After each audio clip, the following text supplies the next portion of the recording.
এই যে বন্ধুরা, আমরা কিন্তু এখন এই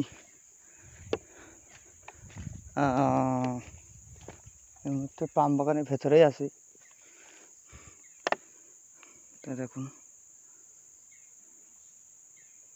একটি সাপ কিভাবে গাছের সঙ্গে জড়িয়ে আছে।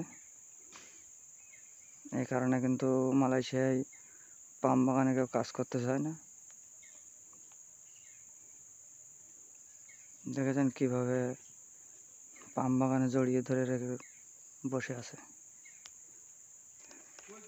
ওই দেখ কই লাইবি গেল, ওই লাইব দি ওই গুড়গুড়ি।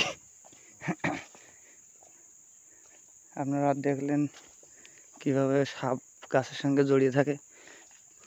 এই যে পুরনো যেসব পাম গাছগুলো রয়েছে, তো ঠিক একই কালার। আপনি বুঝতে পারবেন না যে এটা সাপ কি পাম গাছের রং।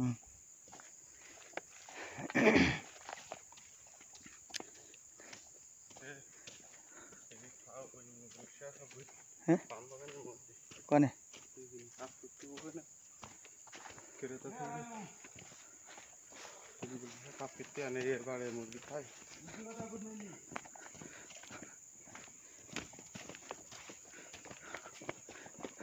কাজ করছি না, পাতা খাইছি না, এবারে মুরগি থাকছে না, গা খাইছি না।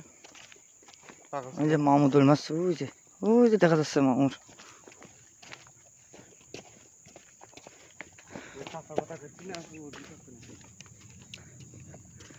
এই যে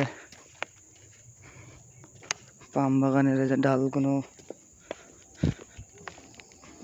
কেটে যে সুন্দর করে সাজিয়ে রাখছে, সাজিয়ে রেখেছে। তো ওই যে ওই সাইডে মুরগি উড়ে বেড়াচ্ছে। তো আমার এই বন্ধুরা চাচারা সব ধাওয়া করছে মুরগি পিছু পিছু।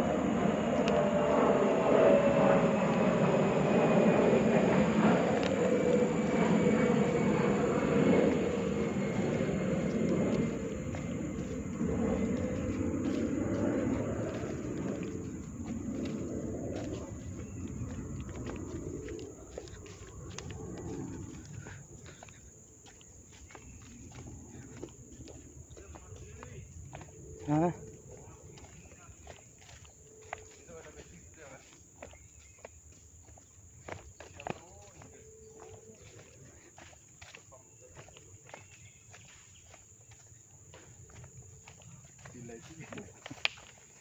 এই যে এই যে মোটরসাইকেলের ইঞ্জিন, এটা কি মামু? এটাকে ইঞ্জিন বলে। ইঞ্জিন বলে। এটা সেই ইঞ্জিন মোটরসাইকেলের। মোটরসাইকেল দেখেন এখানে ময়লার ভিতরে যে ফেলে দিছে এই যে মোটরসাইকেল। তো মালয়েশিয়ায় কিন্তু এগুলো নতুন না আর কি। এরকম জিনিস বহুত কিছু মানে পাওয়া যায় এই পাম বাগানের ভেতরে।